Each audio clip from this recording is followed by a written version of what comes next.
Scorpio, kumusta po kayong lahat? So, in Scorpio, maraming salamat po sa walang sawang pagsubaybay sa ating pong mga reading. And kung ikaw ay bago pa lang sa ating channel, mag-subscribe na po kayo. Then, i-click mo na rin yung ating notification bell para lagi kang updated sa ating mga bagong upload.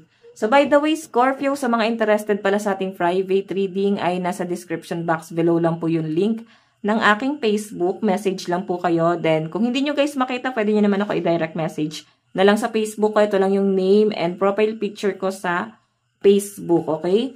So, hayan. Tingnan natin guys. Ang reading pala natin is ganap sa inyo ngayong November 2025. Ang bilis ng panahon guys. 2 months na lang. 2026 na. So, enjoy na natin guys yung 2025, no? Okay, Scorpio, Sun, Moon, Rising, and Venus sign. Ganap sa inyo ngayong November 2025. Okay, Scorpio, Sun, Moon, Rising, and Venus sign. Okay.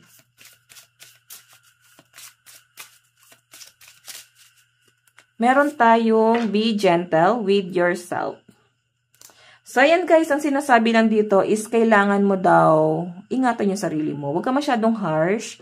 Huwag ka masyadong abuso dun sa sarili mo. Parang relax ka lang. Baka naman kasi guys, inaabuso mo ba sa sobrang pagtatrabaho? Or parang feeling mo is walang nagki-care sa inyo? Masyado kang nagiging negative sa sitwasyon. Sinasabi ko sa dito guys, be gentle with yourself eh. So ayan, basahin natin guys. Take your foot off the gas and don't push yourself so hard. If you need to rest, then take a break. The world won't fall apart if you nap. Renew, dear one. You are a treasure. Be gentle with yourself. Diba kagaya na sabi ko guys, huwag ka masyadong harsh sa sarili mo. Kung gusto magpahinga ka, no? Yung mga bagay na parang kinakatakot mo na baka pag natulog ako is pagkagising ko wala na. So, alam nyo guys, wala kayong dapat ikatakot. Sabi nga dyan, nandyan pa rin yan. Walang magbabago. Magpapahinga ka lang naman eh. So, siguro sa trabaho, pwedeng yung iba sa inyo gusto nyo mag-change ng career. Pero iniisip mo na, ay baka hindi na ako makahanap ng ganitong trabaho. Tapos yung trabaho pinanghihinayangan mo, mababa yung sahod. 'Di ba? So, parang ini-encourage ka kasi dito na gumawa ng something na mas magaan para sa inyo. Mas makakagaan sa inyo. Like, sa career mo. Okay? So, dun sa career mo, kung sa tingin mo mas makakagaan sa inyo yon, makakagaan sa inyo na mag-resign na lang at magpahinga muna, do it. 'Di ba? Kumpara naman to sa sarili mo, wala namang masama. Makakahanap ka ng trabaho kasi may experience ka eh. Okay? Kasi ang sinasabi dito, magpahinga ka. Okay? So, kung ngayon naman guys, kung hindi mo naman naiisip yung mag-change ng career, at least wag kang masyadong harsh na parang after mo magtrabaho, anday pang gagawin sa bahay pag uwi, no? Anday pang inaasikaso. Or pwede yung trabaho mo, dinadala mo pa sa bahay din. So, nandun yung stress, hindi na nawawala. 'Di ba? So, pag-ingatan mo yung mental health mo, guys. Pag ikaw yung bumigay, naku, isipin mo na lang yung mga taong umaasa sa inyo, Scorpio. Baka kasi iba sa inyo wala masyadong tulog or parang ramdam mo na parang hindi ka masyadong pinagpapahinga. Parang namimiss mo yung dati mong buhay. Parang okay ka ngayon eh. Sabihin natin na maayos yung pera. Pero iba pa rin yung pahinga mo noon kahit wala ka namang pera noon. Parang ganon. Kahit hindi ganon karangya yung buhay, at least may pahinga ako noon. Parang at least mas napifeel ko na may nagkikare sa akin noon. Parang ganon. So sige, check pa natin.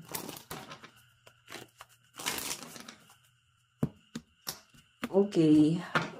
Scorpio, Sun, Moon, Rising, and Venus sign. Ganap sa inyo.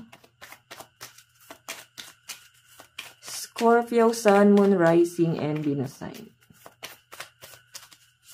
Meron tayong self-indulgence. Focus on self, self-worth, time to heal, shadow work, self-appreciation. So, yan. Diba? Actually, guys, ang nasasagap ko na, hindi pa man din natin napo-full spread yung card. Feeling ko, yung overall energy mo ngayong November 2025 is more on yung focus is sa sarili. Okay? Baka kasi guys, hindi ka nag-open sa family mo, na ganito ka na nahihirapan, or parang feeling mo walang makikinig sa inyo. Pero guys, maraming makakaintindi sa inyo. Maraming nakakarinig sa inyo. Nakikita ko na parang pagod na yung iba sa inyo, pero lalaban. Pero kasi guys, kung hindi na worth it, di ba? So, ito kasabi rito guys, focus ka naman muna sa sarili mo. Bigyan mo ng time yung sarili mo. Baka naman ma-over pati kakatrabaho. Napapayaman ka ba? Ganon. So, tignan pa natin. Additional message. Ayan, pasensya na sa mga sasakyan na dumadaan, guys.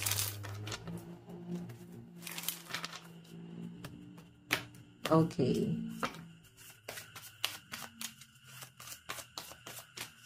Meron tayong love call. O, di ba? May someone dito, Scorpio, na magko-concern sa inyo. Ramdam ka nitong taong to. Sobrang concern itong taong to. Sobrang nag-aalala sa inyo. And, parang iba kasi yung ano mo, energy mo ngayong ano parang namimiss ka.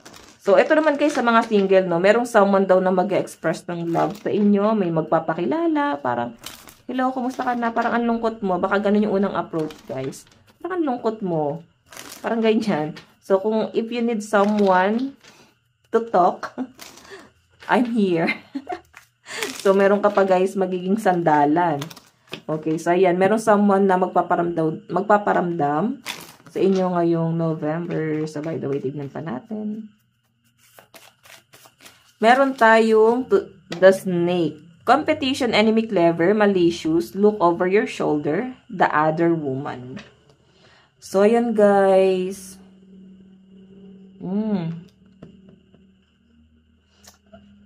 Okay, paano ba to? Scorpio, nakikita ko parang single ka naman, pero meron ditong magpaparamdam sa inyo.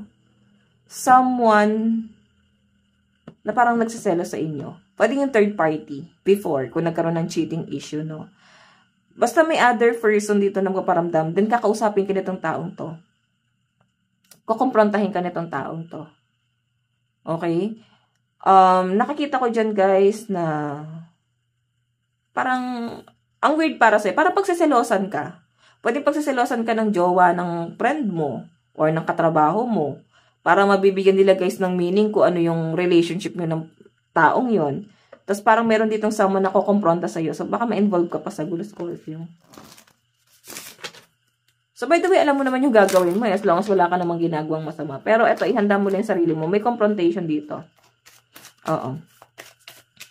Tingnan natin. Scorpio Sun, Moon Rising and Venus sign. Cupid's Arrow. Meron talagang ano. Have faith, love is coming, surprise invitation or meeting hesitation. So guys, baka ma-involve kayo sa third party Scorpio ha.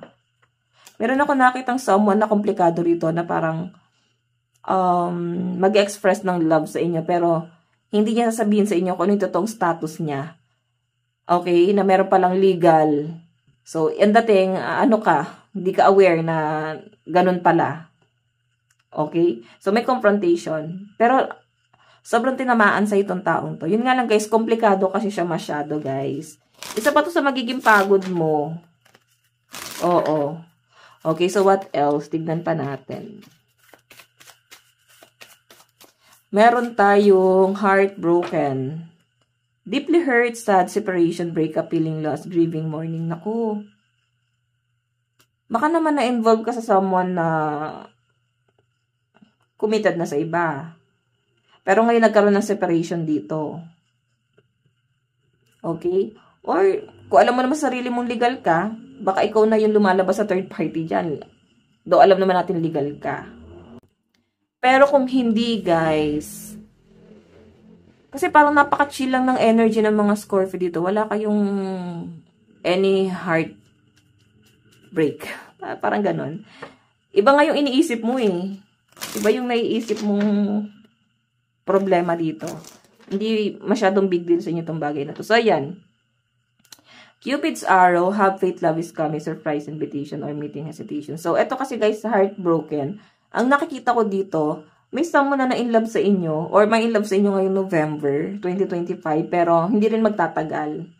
Masasaktan etong taong to kasi nga nagkaroon ng confrontation. Pwede rin naman guys, kung sino man dito yung komplikado, no? Basta may nakikita akong confrontation dyan guys, no? So, by the way, tignan natin. So, ayan, mag-ingat kayo guys, no? Masarap magmahal na walang sabit, guys. Ewan ko ba. Oo. Pero guys, hindi natin masisisi yung iba ha. Meron kasing masyadong ano ba, mahaderang legal, no? Merong gano'n na talagang nanggugulpi ng asawa kung bakit sila nagte-third party. Pwedeng maayos naman yung relasyon mo doon sa person na yun. May mga gano'n kasi. Hindi natin masisisi. Nasa sitwasyon yan, guys. Kung bakit nagagawa. May mga dahilan. So, by the way, tignan natin yung self-indulgence. Self-indulgence. Meron tayong no. So, ayan. Diba? Ang dami na nagsasabi sa inyo na, huy, pahinga ka naman. Tigil mo na yan. Parang ang dami nang nagsasabi sa inyo or nagbibigay sa inyo ng guide na, ito yung dapat mong gawin. Huwag nang ganyan.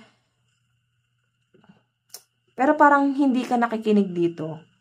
Sinusuway mo sila. Parang sinasabi na hindi. Para to sa akin. Parang, huwag niyo akong pakialaman. Alam ko yung ginagawa ko. Diba? Ang tigas ng ulo. By the way, tignan natin ano tong love call. Meron tayong take care of yourself. So, yun. Diba? Nananahimik ka. Bigla may magpaparamdam na komplikadong tao. So, malakas ang energy ng mga single dito, guys. Pero sa mga in relationship, sobrang pagod na pagod kayo. Hindi naman sa love life mo. Mas pagod na pagod ka sa trabaho, tapos yung bills pa, parang walang nagbabago, hindi nag-i-improve ang buhay, ganon. So, ito guys, sinasabi ditong take care of yourself, baka ito na yung time para ingatan mo na yung sarili mo na huwag ka muna mag-focus dito. Okay? Kung may new person na magaparamdam sa inyo, okay lang yung entertain mo, pero mas mahalin mo yung sarili mo, okay? So, by the way, ano ba tong the snake? Ano tong the snake? Competition, enemy, clever, malicious. Look over your shoulder. So, meron tayong this is BS. Diba? Ayan mo. Meron talagang someone na biglang magko-confronta sa inyo na, hey, ikaw ba si ano? Pwede ba layuan mo si ano? Ganon. Pwede may mga ganong hanash. Then, ikaw parang, sino ka ba? Wala nga akong pakialam dyan sa jowa mo eh. Parang, hello? Parang ganon. Ganon. So, nakikita ko, wala akong pakialam dito. I think tatawanan mo lang to, guys. Or baka may mga parinig, may mga pahaging na ganon. Pero malakas yung energy na parang pagsiselosa ng mga Scorpio. Okay, tingnan natin na itong Cupid's arrow. Ano itong Cupid's arrow? It's not a big deal. So, ayan, love is coming. Surprise invitation, meeting, hesitation. So, ito guys, new person to. Pero sa inyo, parang okay to. Pasado to, walang sabit. Bet, parang ganun, bet, pwede. Parang ganun yung nakikita ko dyan, guys. Okay? So, may someone din na paparating sa inyo and I think walang sabit itong taong to. Mag-pass ka na dun sa may sabit, no? Parang nilagay ka lang niya sa problema. Parang alam niyo, buwisit siya. Parang ganun yung sa atake. So, by the way, ano tong heartbroken? O, imagine. May naiisip ka pa rin ditong someone na nanakit sa inyo. Pinahirapan ka, sinaktan ka. Parang ang tagal, no? Sobrang nag-invest ka sa bagay na to para maging masaya ka ulit or i-heal mo ulit yung inner child mo. So, I think yung iba sa inyo naka-recover na. Baka naalala mo lang. Kasi, ayan, bumabalik na naman yung mga past sa inyo ngayong November 2025. So, ang dating kasi sa akin dito, guys, parang wala na kayong pakialam talaga sa past eh, pero nagbabalikan sila. Ganun naman, di ba, pag okay na yung energy. Saka nagpaparamdam yung mga, negative people. So, by the way, tignan natin yung advice para sa inyo, guys. Advice para po kay Scorpio, Sun, Moon, Rising, and Venus sign. So, meron tayong solitude. In silence, peace prevails. Actually, yun yung pinaka nakikita ko rin overall energy ng mga Scorpio eh. Parang payapa lang, gusto mag-isa, gusto mapag-isa, gusto nyo ng katahimikan, ayaw nyo ng gulo, ayaw nyo ma-involve sa problema ng iba, hanggat maaari, ayaw nyo makisali sa chismis, yung mga ganitong issue na kinakaharap mo guys, pwedeng nakakabit na sa inyo yan, pero tinatry siguro ng iba sa inyo na wag magkamali or wag lumala yung sitwasyon. So, iba sa inyo guys, pwede kasi nandun ka na sa sitwasyon na yon. Baka kasi yung karelasyon ng iba sa inyo is may naunang asawa, then ang gugulo. So, I think yung iba sa inyo yung isa sa mga kinakatakutan nyo. Baka, ano yung mangyari, kung saan kayo, ano yung kayo hinatnan, saan kayo pulutin. So, I think nag-iingat ka rin. Okay, so ayan guys, ito lang po ang inyong reading. Maraming salamat po. God bless and love you all. Bye-bye!